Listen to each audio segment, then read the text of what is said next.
today we proceed towards the fifth poem, and which is that A Legend of the Northland by Phoebe Cary. Legend is basically, it's a historical, a traditional story that comes, from generation to generation. But yeah, it's not authenticated. It's not really sure. So yeah, it comes from generation to generation. And this is of the Northland. Northland is basically a subtropical region. Where is it situated? On New Zealand's North Island.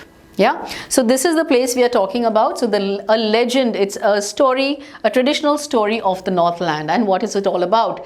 But before that, let's know about our poetess. Phoebe Cary and her sister Alice Cary were 19th century American poets who grew up writing together, Alice being the older by 4 years. They initially published their poetry jointly together in 1849, and then each went on to publish volumes of her own.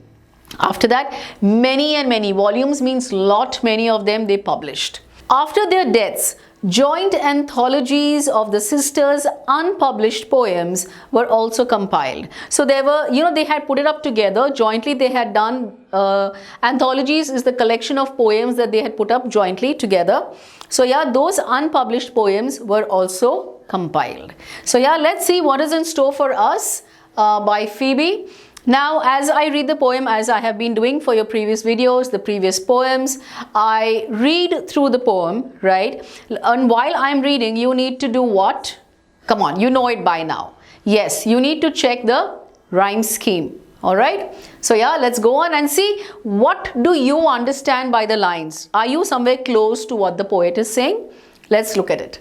Away, away in the Northland, where the hours of the day are few, and the nights are so long in winter that they cannot sleep them through.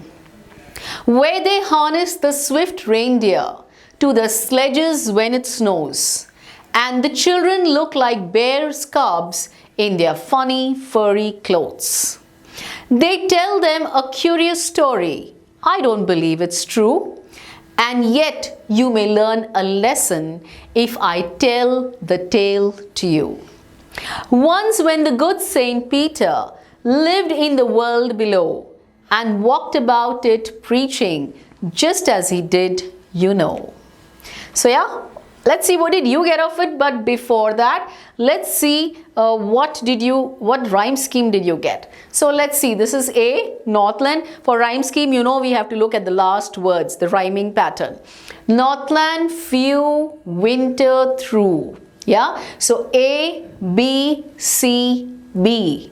Because few and through are somewhere sounding correct. I mean, it's rhyming. So A, B, C, B. Let's do this here. Reindeer, snows, cubs, clothes. So you see everywhere, if you look at the last words, story, true, lesson, you. So true, you. Peter, below, preaching, no. So everywhere you have the scheme of A, B, C, B. Yeah, I mean, that's the way it is. The first three lines and the second and the fourth line are, rhyme done. Let's move further. He came to the door of a cottage, in traveling round the earth. Now, see, is this more like a story in the form of a poem? Yeah, while we are reading, or I'm sure you're understanding that. He came to the door of a cottage, in traveling round the earth, where a little woman was making cakes and baking them on the hearth.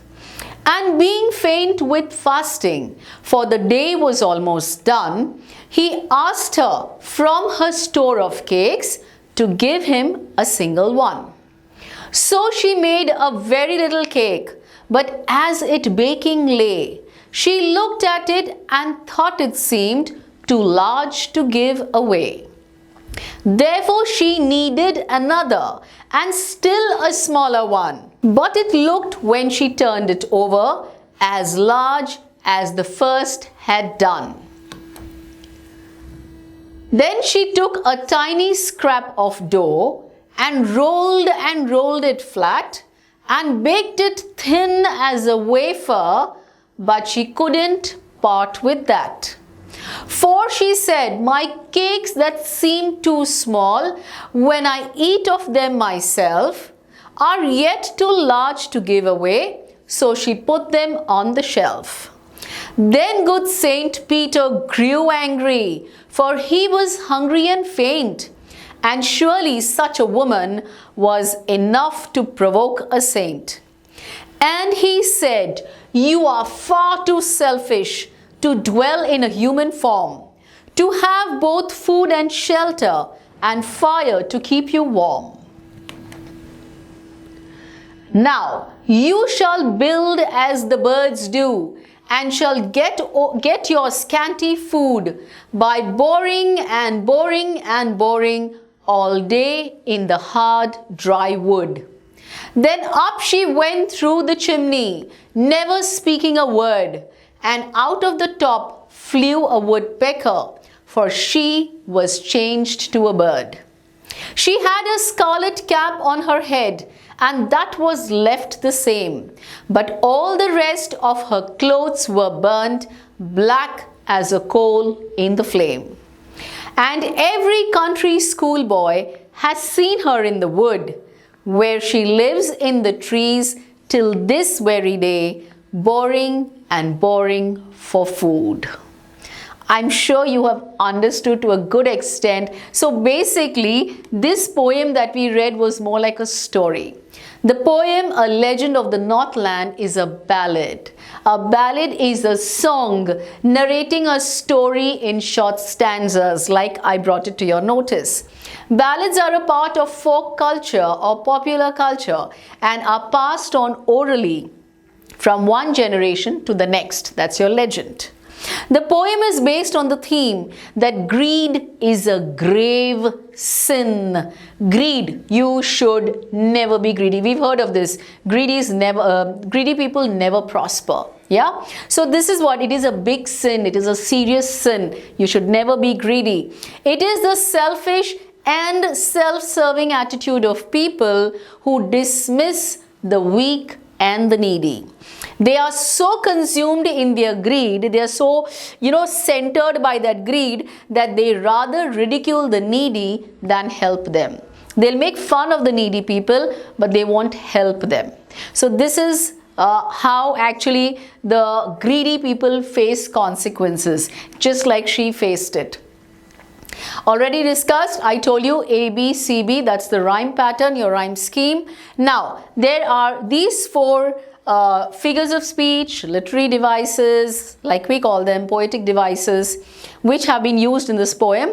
We know them. Now, alliteration, come on, I have done that in your previous poems. So let's, start revising it, and while you are watching, it will be done. You will be, sorted, you will know them. So alliteration is what? It is the repetition of the initial letter. Like I've given you an example, Betty bought a butter, butter was too bitter. So burr, burr, burr, that's alliteration.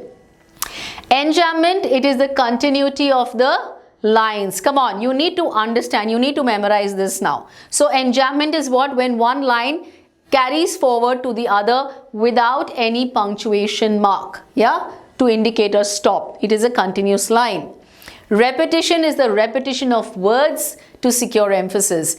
Alliteration is repetition of the first letter, remember this, and repetition is a repetition of the words, yeah. Simile is used to compare things with familiar things, as, like, you have such words. That is the time when simile is used. So let's go further and understand this poem.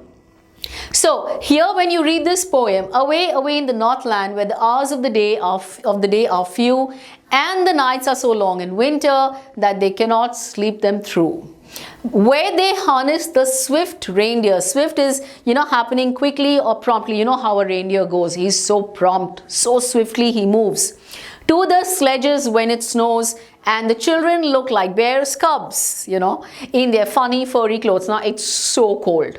It's so cold. So obviously, they're totally into those furry clothes. They look like those bear cubs, those tiny little bear cubs. They tell them a curious story, a very nice story. I don't believe it's true. Maybe it's really not true. There's no authentication, like I told you. And yet you may learn a lesson if I tell the tale to you. See, it may not be true, but yes, it conveys a good message. Yeah, if I tell the tale, as in tale is a story. It's a fictitious or a true narrative or a story. So he says you'll definitely learn a lesson out of it though. Once when the good Saint Peter lived in the world below. Saint Peter is an apostle of Christ, you know, the priest out there. He lived in the world below and walked about it preaching. Preaching is delivery of religious address. So, you know, these priests, when they go around, they give you all the religious talks. Yeah. So he walked about there when he was on earth. He was right there. He walked about preaching just as he did, you know. So yeah, he was a saint. So he would give religious notes. Moving further to the next set of lines, he came to the door of a cottage in traveling round the earth. So while he was going around the earth, yeah, while traveling round the earth, where a little woman was making cakes, he came to the door of a cottage, where inside that woman, she was baking cakes and baking them on the hearth. Now those days they did not have ovens, yeah. So they had this hearth thing. It's an earthen thing where, you know, they light the fire and you can bake cakes on it. And being faint with fasting, faint as in feeling weak and dizzy, close to losing consciousness. So he was really tired, very hungry. Why? Because the day was almost done. It was end of the day. He asked her for her store of cakes to give him a single one. He says, look, from her store of cakes, the cakes that you have, please can you spare one? You know, I'm really hungry and I'm about to faint, so I need something to eat. Now this is what they say. The poetess begins by describing the place called Northland as cold and dry. The wintry nights are so taxing. They are so extremely cold that usually people spend them awake, unable to find warmth. In the night it is way more colder, so they are hardly able to sleep because there is no warmth. The people do enjoy the snow though. Of course, they enjoy that snowfall and the snow all around them, playing and tending to the animals. Often the kids are covered in clothes that are heavier than their body weight, making them appear as small bears. Now they have to be dressed in thick furry clothes. Now those thick furry clothes, the weight of those clothes is way more than the weight of the child. Yeah, so they look like those small bears, those nice, you know, bears walking about, the cubs, the baby bears. Now the poetess introduces a popular legend on Northland. The legend might be unreal, it may not be true, but it still carries an important moral lesson. So she begins to narrate it. She says, never mind if it's not true, but yes, get the lesson. The legend speaks of Saint Paul, who traveled far and wide to preach his version of religion. So he would give his religious talks. On one of his journeys, while he was traveling, he suffers from pangs of hunger. He is extremely hungry. He is famished and decides to ask a good woman to feed him like a noble Christian. He goes to her door and he asks for that cake. The woman is a baker or cook and decides to honor his request. She's like, see, anyone who comes to your door who is really hungry should never go empty stomach. You always tend to give them something to eat. If nothing, you at least offer a glass of water. So yeah, she was okay with it. She says, okay, fine, I shall do that. She honored his request. Now, before we move on, the lines that we have understood so far till 24. So what are the figures of speech used in these lines? So you have repetition, away has been repeated. Enjambment, you can see these are a flow of continuous lines. Here you don't have a punctuation to indicate a pause or a stop. It continues to the next line. Likewise, it's here. After reindeer, there's no pause. You continue to the next line. So they are enjambment. Then you have alliteration, see, yeah, children, cubs, and you have funny and furry, that's fur. You also have another simile, and the children look like bears, cubs. So here the children are showing a resemblance. They are looking similar to the bears, cubs. Like word has been used. So it is a simile. And again, there's an enjambment where there is no pause and it is continuing to the next line. So those are your set of for 1 to 8. For 9 to 16, again you have alliterations, you have T here, you have Y, yet, you, learn, lesson, tell the tale to, T. So it is an alliteration.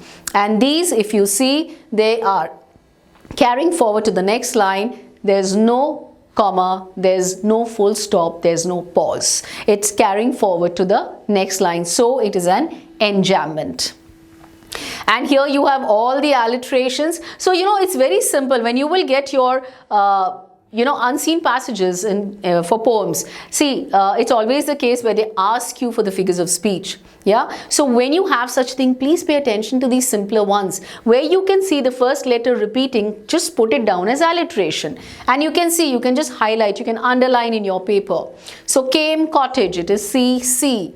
Then where woman was, WWW. Then you have them, the, again T. You have faint, fasting, F. Yeah. So next time, don't you dare lose any mark when it comes to figures of speech. Also day, done, D. Then you have this repetition where it's her, the words are being repeated, so it's repetition. So these are your figures of speech till lines 24. Let's go further with the poem. 25 to 40, let's cover up that. Let's understand the paragraph, get their literary devices and go for it.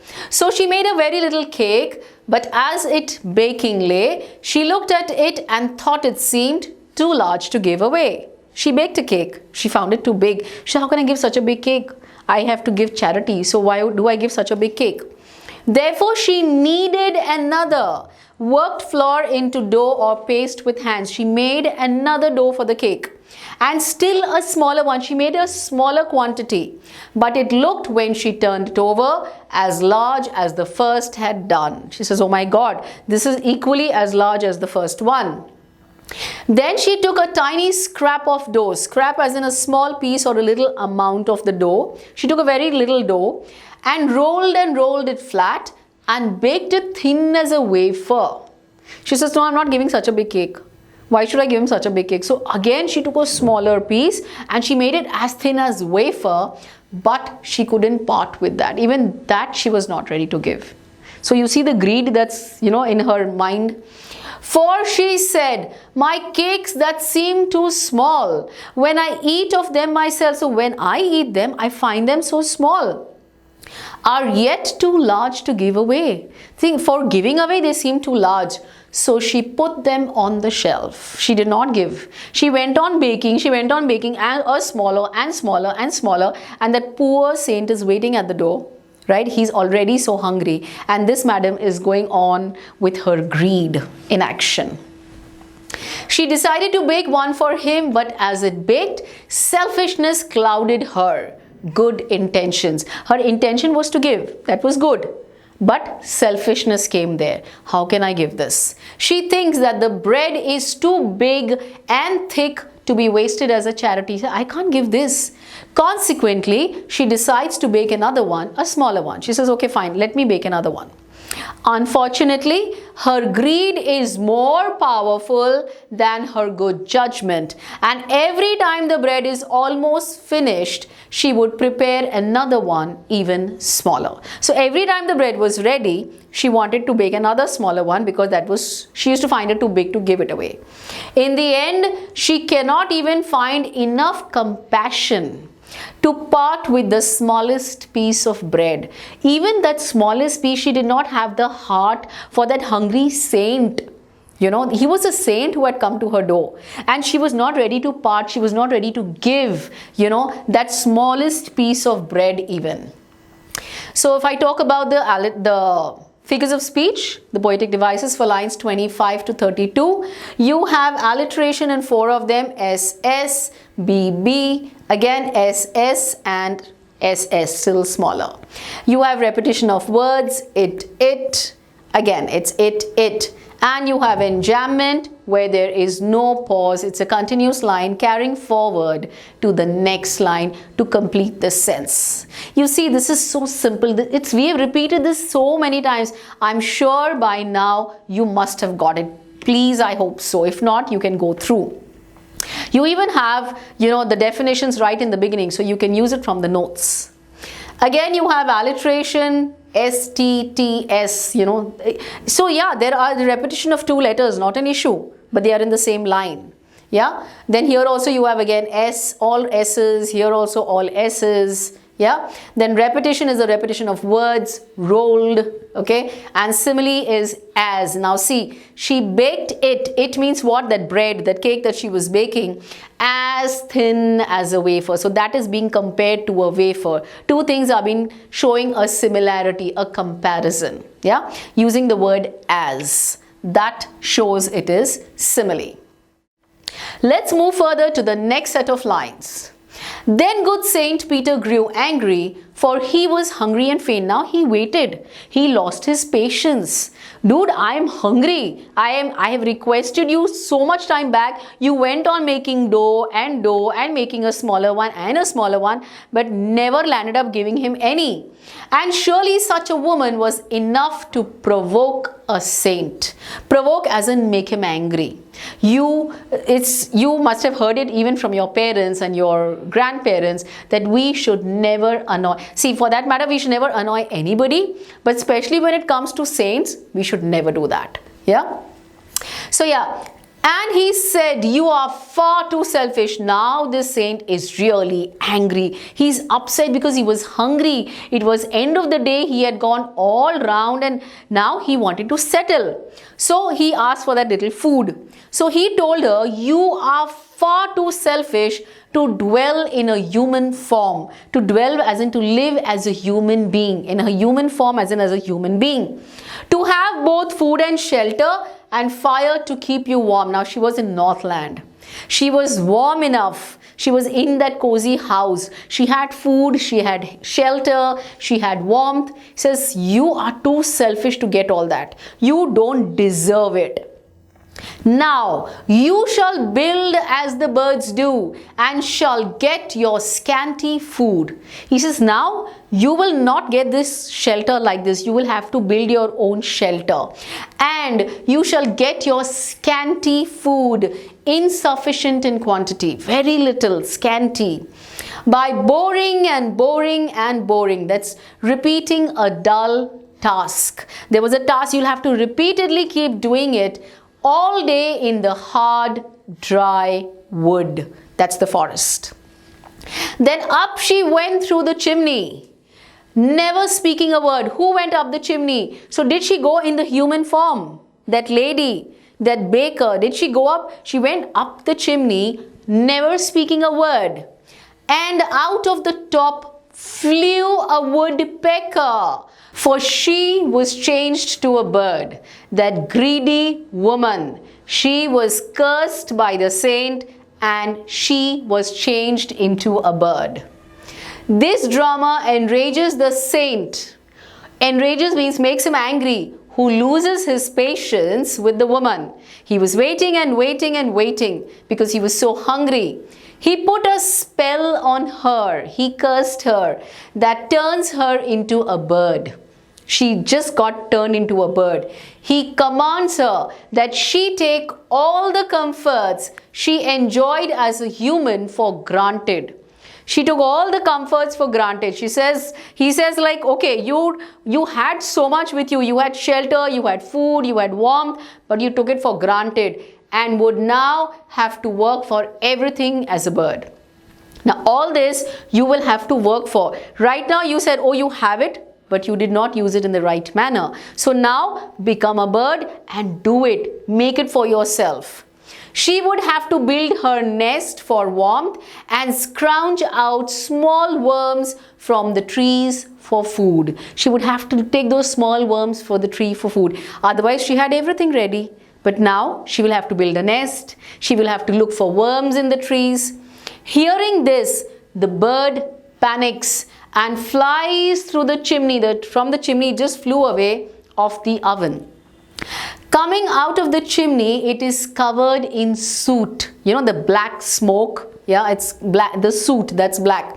Its head is red due to the same colored cap of the woman. The woodpecker comes out of the chimney, the whole body becomes black, but that red thing on top stays. Why? Because it was the same colored cap of the woman. So that red thing stays, but otherwise the bird turns black.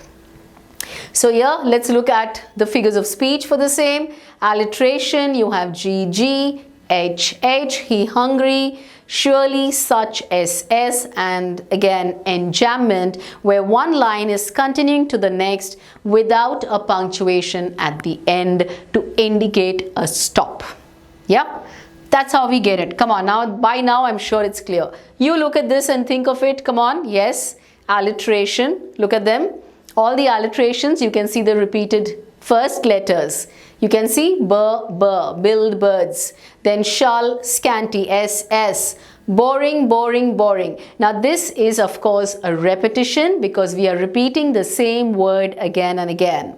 Enjambment, there is no pause, it is continuing to the next line, and again you have alliteration where it's D, D, then through the T, T, T. Clear by now, right? Good going. That's nice. Keep up that spirit. And let's move to the last set of lines. This poem's a little big, but it's, you know, because it's in the form of a story, so it's interesting to, you know, listen to. So yeah, continue. We are nearly at the end. She had a scarlet cap on her head. Scarlet is of brilliant red color. So when you see woodpeckers, you know, you can see that red thing on top. And that was left the same. But all the rest of her clothes were burnt, black as a coal in the flame. So she went up the chimney, you remember? So it was all black, her clothes were gone. She was fully black excepting for the red hat, the cap. And every country schoolboy has seen her in the wood. So she is roaming about in that wood, you know, she's looking for food, she's looking for shelter. So every schoolboy, the people out there, you know, they always know that it is this woodpecker. Where she lives in the trees, till this very day, boring and boring for food. Till day she lives, you know, she lives in those trees and she keeps searching for food. The poetess now remembers that people can still see that bird searching for food in Northland. She believes that the bird and the legend serve as a reminder of her greed. And to stay clear of such toxic beliefs of self-service when there are people who suffer from absolute scarcity and deprivation. There are people who are hungry, they have nothing, there's scarcity, they have shortage of food. So when you have something, do that social service, spare some food. You know, always see when you can, if you can feed some hungry people, it's nothing like it. Our wealth and luxuries should not hold us back from helping others in need. Like I just said, we should always be ready. We should be at the upfront when you want to help someone who's actually in need. She advises her readers to learn and apply the lesson of kindness in their own lives. So you as listeners, you as readers, you need to do this. We all need to do it. Yeah, we need to apply the lesson of kindness in our lives. Even though selfish people may never transform into birds. Now, this was a story. It's sort of fictitious, yeah? Of course, selfish people will not get converted to birds just like this woman. They may have a far worse end, that is, grumpy, old, and cold-hearted humans. They will not turn into birds, but yes, they will become those grumpy and those old, cold-hearted. They will not feel others' emotions, others' pain. They will become such humans if they remain selfish. So yeah, it's best to be selfless. Coming to the last set of the poetic devices for your last set of lines, you have alliteration, SS, you have simile, black as a coal. So you see the blackness of the coal and the black is being compared using the word as. So whenever you have words like as or like, they are simile and there is a comparison. Enjambment, one line running to the other without a pause in the end. It's not indicating a stop. It needs to make sense. Again, you have alliteration, has and her. You have enjambment again, and every country schoolboy has seen her in the wood. So when you read together, it makes sense. There is no pause. So it is an enjambment. Alliteration, the tree still. T, T, T. And lastly, you have repetition where boring, the same word has been repeated twice. So I'm sure you are pretty familiar with the poetic devices by now. So in the next poem when we meet, make sure you don't forget them. Yeah, I will not let you forget them for that matter. So yes, greed is a bottomless pit which exhausts the person in an endless effort to satisfy the need without ever reaching satisfaction. This is Eric Fromm. Such a beautiful thing. He says it is a bottomless pit. Greed, you have no bottom. It's like an, it never fills. That pit never fills. It's a continuous thing where you go on and on putting efforts. You are getting more and more greedy, but eventually it gets you nowhere. Just like he says, it is an endless effort to satisfy the need without ever reaching satisfaction. You will never ever be satisfied. So that is the way it has been described. This legend has given us this wonderful lesson to learn that we need to be kind, we need to be compassionate, and definitely not greedy. But yes, you can be greedy for one thing. Ask me what? Yes, you can be greedy for knowledge. Yes, you need to look for more and more knowledge. For the same, keep watching and keep learning.